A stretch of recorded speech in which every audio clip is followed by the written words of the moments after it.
zaremye ibyiringiro bishya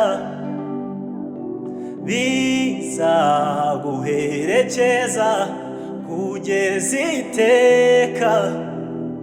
iteka ridashira. Ninde washobora kugukura mu kiganza cyanjye?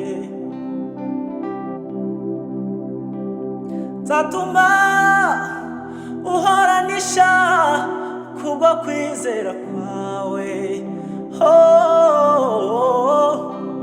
Ninde washobora kugukura mu kiganza cyanjye?